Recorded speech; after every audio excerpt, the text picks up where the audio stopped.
Neecee Lexy, unleash the power of your creativity.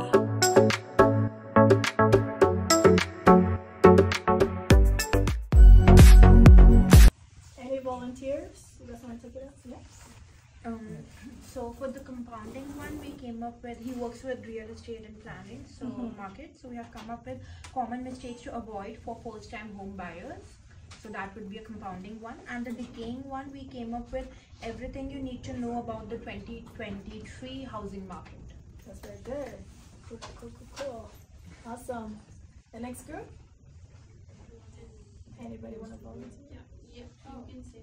The one which I was thinking of, just one example I can share is from nutrition background. Yeah. So we thought of like best, like worst food allergens that you should stay away from. That is evergreen title. So it comes in compounding, and decaying is like basic food habits that are quite healthier, or basic food practices, or top ways of eating food right in 2023. Awesome. So the first one is really good because it's very short. However, with the second one, you guys are gonna run into maximum title characters. So maybe you try to shorten it a little, but maybe whatever you mention, that would be, you can add it in the meta description. It will really work really great, and then you would just basically reduce it and reduce the title, and then add the year 2020 at the end. That'll be good. Yeah, cool. Awesome. The next group? We have something very simple. Yeah. Sorry. For the first topic, What just was call it? it fashion. Fashion design. Fashion is right. Yes, exactly. And then So wait, the title just says fashion design? can you go back to the other side? I forgot the word. The topic, sorry. The topic was fashion design. Oh, okay. You Yeah. can say the compound title. So for the compound title, we took the top designer and just keep it like very simple, top designer. And then the decaying title was top designer 2023. Cool. That's very Simple, very but simple. on Very the simple. point. Amazing. Cool. Thanks. That's why we laughed, because we were very simple. Simple but on the point. That's why we laughed when we hit that. It was so long. We thought, oh shit, maybe we did too short. Too short, too long. No worries. Yeah, that would actually work great when you're doing Google Ads advertisement, because Google is only like 30 characters. They're very short, like they just like get to the point. Yeah. Whereas Twitter now, I think if you have the premium version, you can make it long, but most of the characters like 140, very limited. That's why kind of like have it concise, but it will be good. But those, yeah. Next go. She will go now. Yeah. You wanna go? Okay. So I do crochet and make bags. So for my compound title, it would be for crochet patterns. Yeah. Like posting crochet patterns online. So my compound title was crochet patterns for your staycation, like staying at home. And then the decaying title was crochet patterns to keep you busy during lockdown. Nice. Cool. That reminds me of pandemics. Cool. Any other volunteer, and then we move to the next topic? Yeah. Ideas for the compound one is ideas to spend quality time with your loved one, and for the decaying one, we have fun things to do this winter at home. Nice. Cool. This winter, I think that would still fall under compound, because every year will be this winter, unless you put the day. Yeah. Cool. That's very good one. I did have a question about that actually. So for things that are seasonal, like people will only be searching it during Christmas, or people will only be searching it during like a certain holiday. Yeah. Does that count as compounding still? That will consider as a kind of like a between compound and decay, because once that season comes, it will start ramp up again and people will start searching for it. But if you just say winter of 2023, then you kind of like minimize it to that decay title. But if you just says this holiday like Thanksgiving or Black Friday, then it will still be compounding title. Yeah. So basically what you said, the example would be one as she mentioned, right? Every like things that you can do this winter. So that this winter would be still compounding but decaying because it's only during the winter time. Yeah, correct. Filter, what does that look like? So brand filter should come with from your company values, whether these are coming from your CEO, like, you know, if you are the CEO of the company who does the crochet, the brand filter will come from you, like expressing yourself and your personality, or it can just come from, if you're just doing the fashion, it can come from the clothing itself and what that actually is. An installation, it can come from the art pieces that you're actually creating or designing. Your value then feed into your personality and your behavior. And also your value comes from your company purpose and motivation, like what exactly you're trying to do. And that would be where you're creating that brand filter. Brand filter checklist. First of all, it has to be clear. Select an impactful word within your filter that are easy to understand by everybody, right? So for example, Nike, whenever you see their logo, the check mark, and you see their slogan says, just do it, you already know that's Nike. If you see like a big M in the highway, you already know that's McDonald's, right? So things like that need to always be clear and stands out. And then well positioned. All the words that you're using to describe your brand focus or your industry, try to make it in a way that it stands out, that is more appealing. Another thing you can also do, the values driven. So describe your brand personality, both visual and in a voice. Like what is that voice it speaks like? When people come to Neecee Lexy, most of the time I'm like, unleash the power of creativity. They already know it's a creative agents for art digital, right?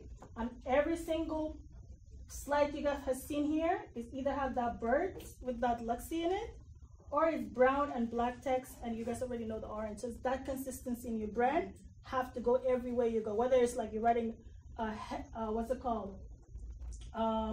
Letterhead, PowerPoints, ads, everything have to be consistent so they know that's your brand. That's like, you know, it speaks in the visual matter. And then show proof from your brand filter. So the behavior, your actions. For my company, it's more like my personality because I'm a tech nerd. So a lot of the stuff that I do is kind of like aligns with that. And I love fashion, so sometimes a lot of the pictures is very like, you know, modelly. Yeah. So as you can see, you know. So value proposition, I think you guys already know about this, but it's basically the what, the who, and the why, the who, how, the what. Customers should buy from you and not your competitor. That's the reason why, right? You're trying to explain that.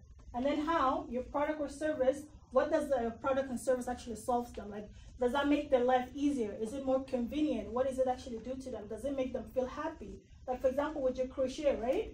When I buy your product, like, does it make me stylish? Like, what feeling am I getting out of it, right? So that's something that you need to also add into your content when you're creating themes. You have to basically get in the emotion on it, right? When you're explaining your content. And then what benefits can customer expect from? The title that you mentioned about your compound title, that would be what that benefit the customer gets, right? So these are some things that you can also start creating when you're writing it for your crochet brand. I have a video here that basically kind of explains more in detail on how that works. I hope it opens.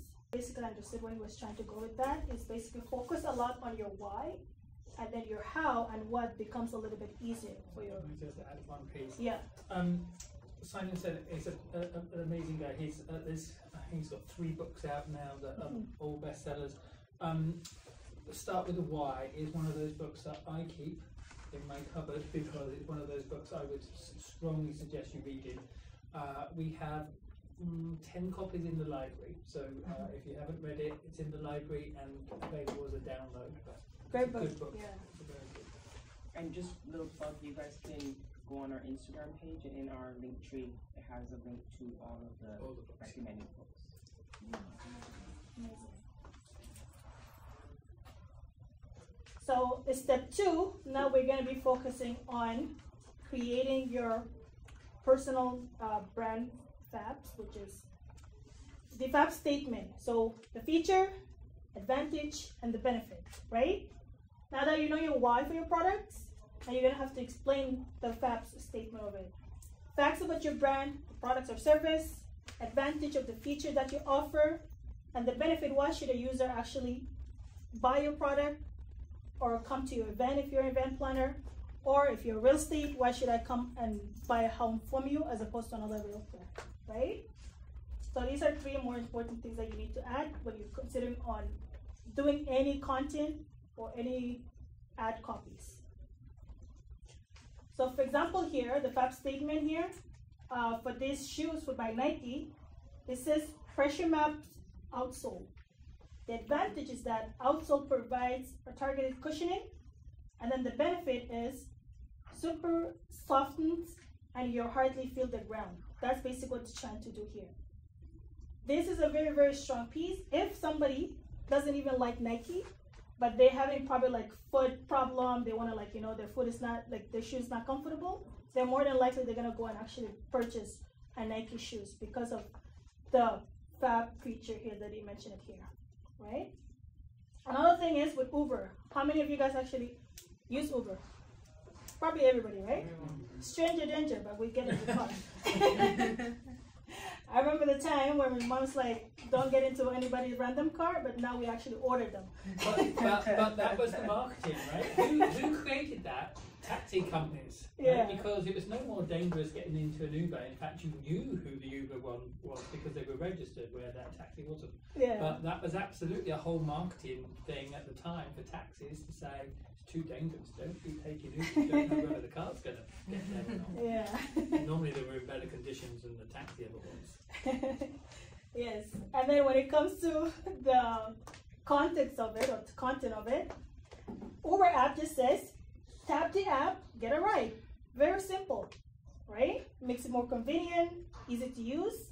And then in the description, that says, Uber users, Uber is the smart way to get around. One tap, and a car comes directly to you. So you feel like a celebrity, you know, like a VIP. Somebody comes into your home and picks you up, right? So why not? I want that, as opposed to calling a taxi, waiting 30 minutes or whatnot. Another thing is, this is something you guys can also do for your brands. Basically, make the 3-fab feature for every single product that you have in your, either like the service or the product, and then basically kind of come in here and actually create the content of it for the advertising or for your blogs and things like that. Step 3 is consider content marketing calendar. A lot of times my friends, when they ask you, they're like, Neecee, how are you posting at 3 a.m. and I'm in Africa? And how are you posting on Friday? Like every single day there's a post going on in your Facebook. Are you a robot? No, I have an automated calendar. This will save you so much time, especially when you're using Facebook Studio. You can go in there, maybe have like just like this, your Sundays or Saturday, batch all your content, create them, schedule the posts. And then the whole rest of the week, you can now focus on actually scaling your business as opposed to like, you know, want to write content every single time. That's why I'm mentioning this portion, because it's really, really important for you guys to have it. Centralize your tasks, so ensure that all the channels are accounted for. You can have a visual content across all platforms. You can use, I don't know, some of you guys might use like Excel sheets or Google Docs and things like that, just to keep you guys organized. And then, as I said, for YouTube, if you're going to be creating videos, YouTube Studio is also a great thing. You can schedule your videos ahead of time, and then it would be released at that specific date. You could use also things like Hootsuite. I also, in the past, used like, you know, what do you call it? There's a lot of other applications that I use. I can send you guys a list of it. But the one that I love the most is just the Studio. And then with Hootsuite, it will automatically post for your Twitter and Facebook. But now Facebook have their own studio, so you don't need to use that. Rule of thirds. So how do you post content? You don't want to just like bombard people with so much posts that they're going to hate you. They're going to be like, what is going on? Like, why are you posting every single time? Especially when you're like doing Instagram, Facebook, and whatnot, you need to know exactly when to post and how to post. And it's not always about buy for me, buy for me, buy for me. People are going to hate you for that, right? So there's a rule of third, is that 1/3 out of your content or your stuff that you're posting should be about your company and your business. Like what exactly you do, how you do it, and the value proposition that we talked about it.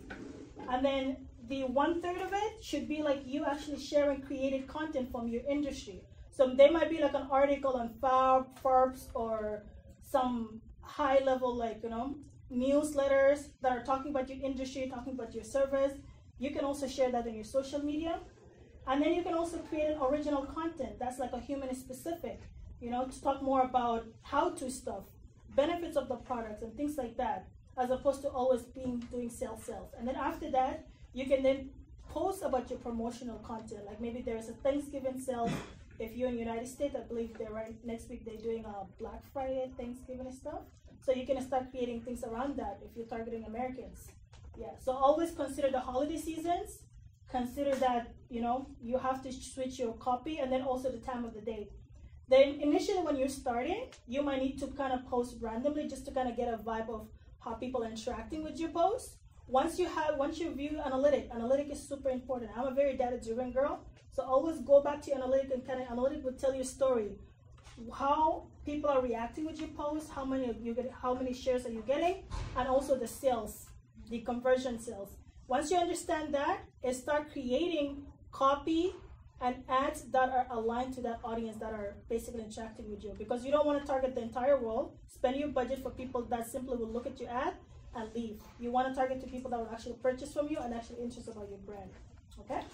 Can I just emphasize that thing? Most people do not analyze their conversion. That conversion is what everyone's like, oh, I've got X amount of followers, which is brilliant on your personal account, but in your company account, it doesn't mean a thing. It's really about the engagement and that conversion. So if you can't tell what the conversion is, you are wasting your time, because you can spend a lot of time on this, and entrepreneurs like spending a lot of time on this because it's the fun bit, right? It's the thing that is visual, and we like visuals.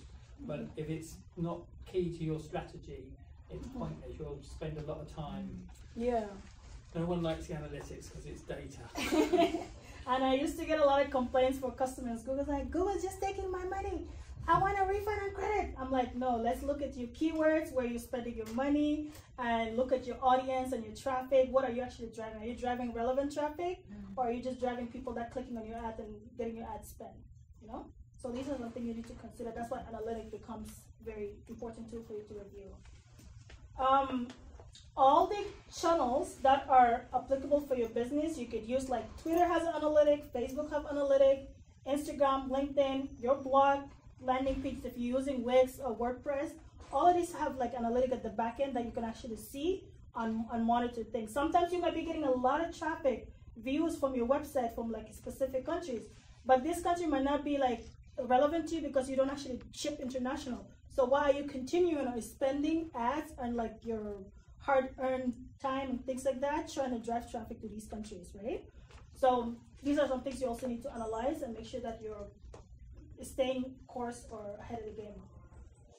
Frequency also, as I said earlier, don't bombard people with so much posts. Try to understand their behavior. So include how often are you posting to each platform, determine the frequency of your posting, and also consider the type of business that you offer.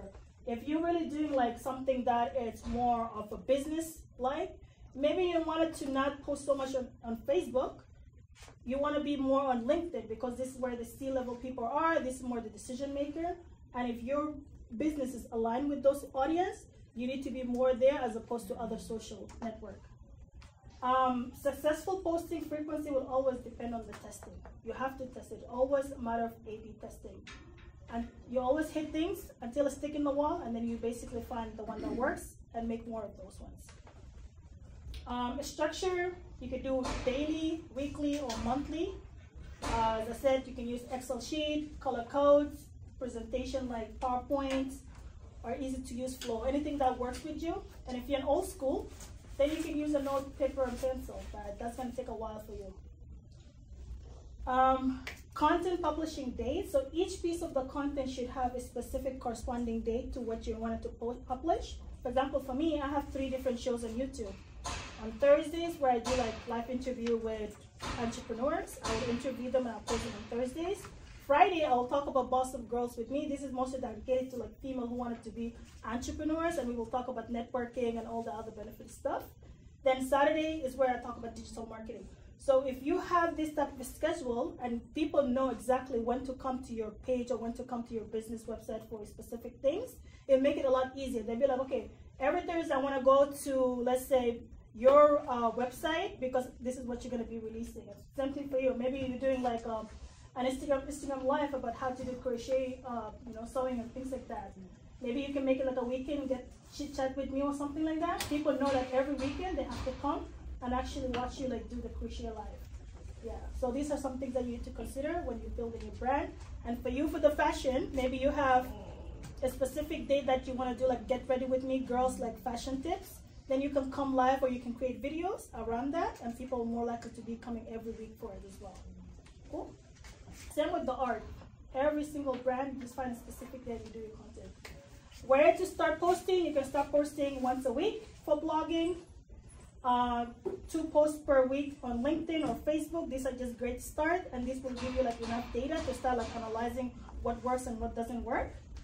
And then some content tools that I mentioned earlier: the Hootsuite management, Facebook Studio, Excel sheet, Word doc. These are all great ones. And which one was your favorite? For content scheduling. So for Facebook Studio is really my thing. I do that almost every single weekend. And then sometimes I would post for the entire month and I'm not even there. Like I don't even have to log into Facebook.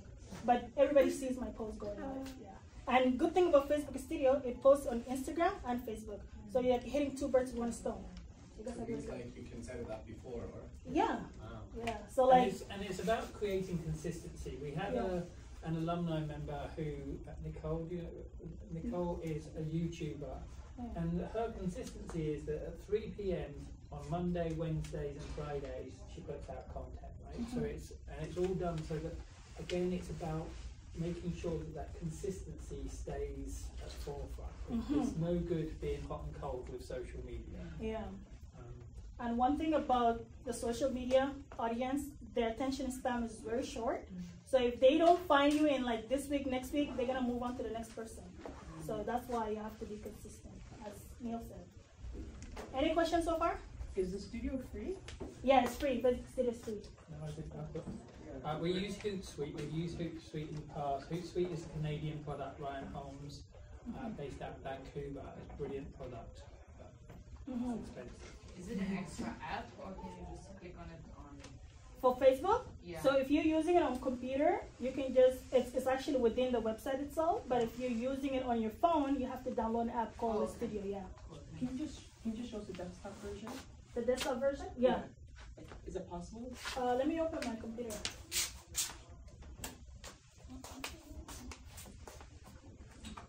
So, and another thing, apart from all of those, is the why. We're going to talk about personal branding.